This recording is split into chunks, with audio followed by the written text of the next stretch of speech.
மனம் திரும்புங்கள். சத்தமா சொல்லுங்க, மனம் திரும்புங்கள்.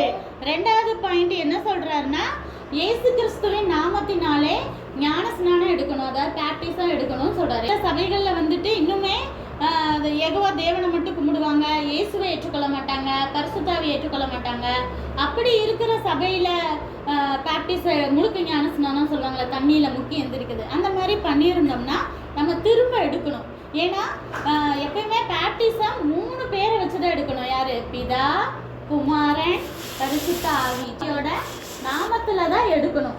ஏதாவது ஒரு பேரை மட்டுமே வச்சு நம்ம பேப்டிசம் எடுத்துட்டோம்னா அது செல்லாது. சரியா? இப்போ நம்மளை பற்றி எல்லாமே செய்கிற ரெக்கார்டு பரலோகத்தில் இருக்கும். நம்ம வந்து முழுக்க ஞான ஸ்நானம் எடுக்காமல் இருந்திருந்தோம்னு வச்சுக்கோயேன், அது வந்து நம்ம பேப்டிசம் எடுத்ததா பரலோகத்தில் கணக்கு இருக்காது.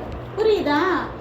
இப்போ சில பேர் என்ன செய்வாங்க, லவ் பண்ணிவிட்டு அவங்க வீட்டில் பொண்ணு வீட்லேயோ மாப்பிள்ளை வீட்லேயோ கிறிஸ்டின் ஆனாதான் நாங்கள் கல்யாணம் பண்ணுவோம்னு சொன்னோன்னா பேருக்கு என்ன செய்வாங்க, பேப்டிசம் எடுப்பாங்க கல்யாணம் பண்ணணும் அப்படிங்கிறதுக்காக. அதெல்லாம் பரலோகம் ஏற்றுக்குமா? ஏற்றுக்காது. ஏன்னா அவங்க பேருக்கு எடுத்திருக்காங்க, பேருக்கு சர்ச்சுக்கு வராங்க, கொஞ்ச நாள் வருவாங்க, வர்ற மாதிரி வந்துட்டு அப்புறம் வரவே மாட்டாங்க. அதெல்லாம் பரலோகம் ஏற்றுக்காது. சரியா?